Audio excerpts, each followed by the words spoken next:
आखिरी आए चौंदा आइन त जीत जान खुश तंदुरुस्ती अल्लाह नेमतुन जे बराबर आए सेहतमंद माण्हू केतिरा ई कम करे पंहिंजे खानदान मुल्क ऐं क़ौम लाइ कराइतूं साबित थींदो आहे। बाक़ी उहो माण्हू जेको पंहिंजी सिहत हिफ़ाज़त नथो करे सो पंहिंजे कुटुंब ऐं कबीले मथां भार थी पवंदो आहे। असांखे पंहिंजी सिहत कीअं सलामत रखणु घुरिजे उन लाइ जेके ज़रूरी शयूं आहिनि जीअं खाधो खाइणु पीअणु ताज़ी हवा वर्जिश निंड ऐं तफ़री उन्हनि जो घणो ख़्यालु रखणु घुरिजे। सिहत खे बरक़रार रखण लाइ हेठि कुझु उसूल पेश कजनि था।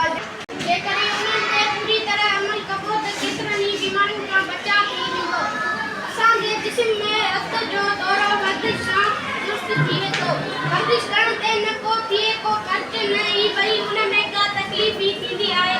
वर्जिश वसीले केतिरनि ई बीमारियुनि खां छुटकारो हासिल करे सघिजे थो।